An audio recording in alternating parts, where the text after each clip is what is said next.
반세기 전 필리핀에 M1 소총 탄약을 수출하면서 시작은 미약하나 끝은 창대하리라. 그렇게 시작된 한국의 방위산업 이른바 K방산. 지난해 173억 달러 수출을 달성하는 등 가파른 성장세를 기록하면서 모두의 기대를 불러 모았죠. K방산은 이제 세계 4위 방산 수출국 목표를 거론할 정도입니다. 그런데 한국형 초음속 전투기 KF-21이 5년 뒤 개발 어려움에 직면할 수도 있다는 예상이 나왔어요. 이게 무슨 일이죠? 세계적인 항공우주산업 전문 잡지인 에비에이션 위크가 KF-21이 오는 2028년 이후 엔지니어링, 제조, 개발의 EMD 3단계가 가장 어려운 도전이 될 것이라고 밝힌 겁니다. 현재 KF-21은 4세대와 5세대의 중간 단계인 4.5세대 전투기로 분류되고 있는데요. 그런데 에비에이션 위크는 KF-21이 5세대 전투기로 발전하는 것에 대해 사람들이 의구심을 품고 있다며 5세대 전투기로 도약하기 위한 개발 계획 중 3단계가 2028년에야 시작된다는 겁니다. 다만 에비에이션 위크는 3단계가 성공하면 전투기 수출 시장에서 KF-21의 전망이 극적으로 높아질 수 있다고 평했죠. 간단히 이 KF-21의 단계별 개발 계획을 설명해드리면 EMD 1단계는 최초 양산 단계입니다. 공대공 무장을 갖추고 레이더를 피할 수 있는 저피탐 성능을 갖춘 단계고요. 2단계부터는 KF-21의 공대지 무장을 탑재할 수 있습니다. 2028년 이후 돌입하는 3단계에서는 KF-21은 3단계를 거쳐 5세대 전투기로 변모할 수 있는데요. 2단계에서 스텔스 기능과 유무인 전투 비행체계 멈티를 갖추게 되죠. 멈티는 조종사가 탑승한 전투기와 AI가 조종하는 무인기가 한 팀을 이루는 임무 수행 체계입니다. KF-21의 최종 목표는 완벽한 스텔스 기능과 인공지능 기반의 자동 전투 체계를 갖추는 건데요. 이 3단계 이후 4단계에 도달하게 되면 6세대 전투기에 도전하게 됩니다. 최대의 스텔스 기능과 AI가 전투기를 조종할 수 있죠. 현재 미국, 러시아, 프랑스, 독일 등 여러 국가에서 6세대 전투기 개발에 도전하고 있습니다. 과연 KF-21 5단계로 도약할 수 있을까요? 조태현 기자가 정리했습니다.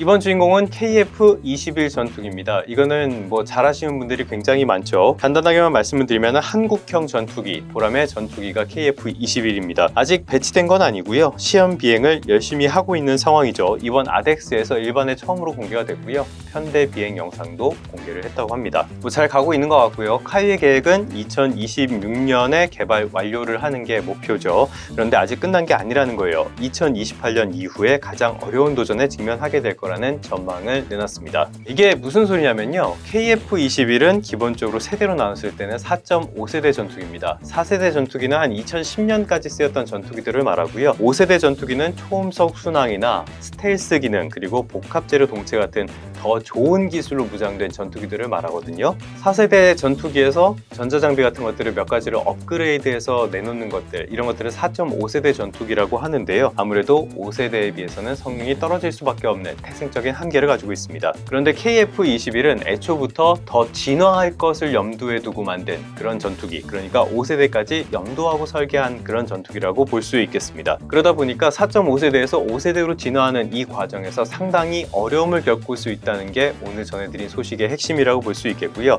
특히 스텔스 기능을 갖추는데 상당히 어려움을 겪을 가능성이 있다, 이런 전망이 나오고 있습니다. 이 말은 2026년 개발 완료라는 목표, 이거를 달성하는 데는 큰 문제가 없다고 해도 여기서 더 진화를 해나가서 본격적으로 5세대 경쟁을 하는 이 시점에는 상당한 어려움을 겪을 수 있다는 뜻이죠. 그리고 잘 해낼 수 있을까, 여기에 대한 의구심도 있다는 뜻입니다. 이 부분은 앞으로도 상황을 좀 더 지켜보는 게 좋겠습니다.